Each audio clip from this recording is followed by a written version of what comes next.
What's up, TikTok? So this is going to be my first video where you actually get to hear my beautiful voice here. And I've posted a couple videos about my 1965 Mustang showing that I'm trying to restore it. Now here's the thing, gotta give you guys a couple tips, because what I'm doing is I'm looking to you guys for help, because I just don't know enough about these cars. Okay, so here's the deal with this Mustang. It was purchased from a family member. Everything that's currently on it came with the car, so I don't have a whole lot of research on it or history on it. I bought it from my father, who got it from my brother-in-law, and we just don't have enough information. So here's where we're at here. I've got a 1965 Mustang with a Ford 302 in it. Now, by going off the serial number off the top of the manifold, or intake manifold, starts with Delta 5, and from what I can find on Google, that indicates the engine was from 1975. Now, I know I took that off the top of the intake manifold, but if you look at it, I think it's fair to say that it probably was built at the same time. I don't think the intake manifold is aftermarket. So here's my problem. About 2 months ago, I put fresh spark plugs in it. We can't get this damn thing to run, man.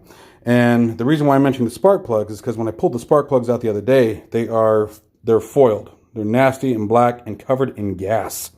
And that tells me that we're drowning the engine, right? That's my assumption, looking to you guys for confirmation for someone who's wiser in this department than I am and maybe has a better history of these cars.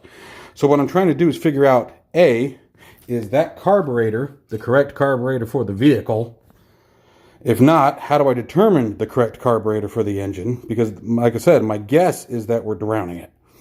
Okay, on the few times we have gotten this engine to run, it runs rough. When we started up the other day, it started up, and you can hear it, and then dies. Okay, and then now we can't get it to start again. And I'm willing to bet when I put the spark plugs back in, I took the spark plugs out, they're on top of the car there.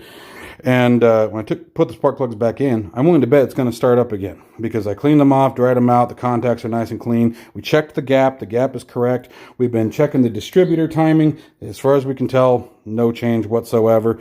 We start to think that we're onto something. When I say we, my father and I, and it goes back to the same situation here. So my questions are, is it likely the spark plugs?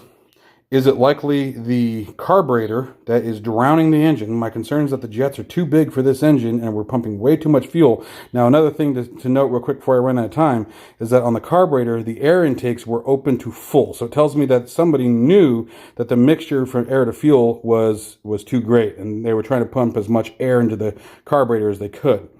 So that's my suspicion. Let me know what you guys think. If you guys need more answers, I'll be happy to address it, please. I'm just looking for some help. Thanks, guys.